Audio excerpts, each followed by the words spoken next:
Hello everyone, my name is Dave Casuto from San Francisco Computer Tutors, and in this video tutorial we're going to show you how to use and create templates using Dreamweaver. Templates will be very valuable for you to save time and energy, so you don't have to basically create the same thing over and over again within your website.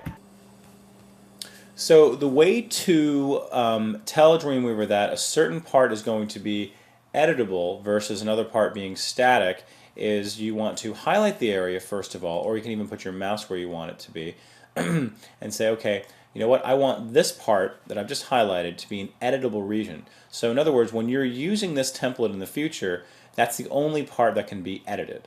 Okay, so very simply, so I'm going to highlight this and I'm going to right click or control click on the Mac, and then I'm going to see I have this drop down menu pop up, this shortcut list. I'm going to go to templates, and you see here I have all these different options here.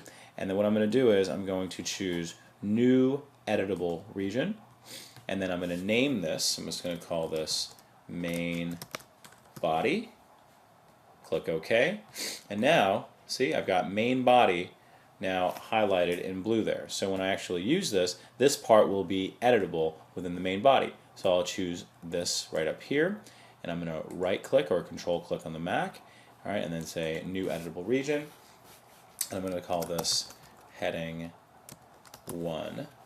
Click OK, and now that is editable for me. Okay, now everything else outside the page, like Story Street and all of my links up here, are not going to be editable once once I use this as a template. So this is a nice, fast way of basically keeping all of your hard work intact, so you don't have to, continually reinvent the wheel for yourself. So okay, here is my great website.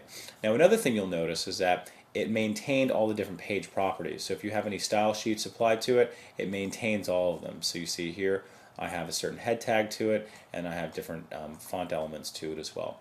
So that is templates in a nutshell, and don't forget about your assets panel. This is where you're going to find them, and then you can add new templates by coming down to your panels down here. Okay, oops. Alright, you can edit it, you can create a new one, okay, you can refresh based on new information you put in there, and then you can also apply the template to pre-existing things that you're working on as well. Okay, so that's it for templates. Enjoy! Okay, well that concludes our exercise on creating templates in Dreamweaver. Hope you enjoyed that. Once again, my name is David Casuto from San Francisco Computer Tutors. And give me a jingle anytime. My business is listed on Yelp.com under San Francisco Computer Tutors, and I hope to hear from you soon. Thanks.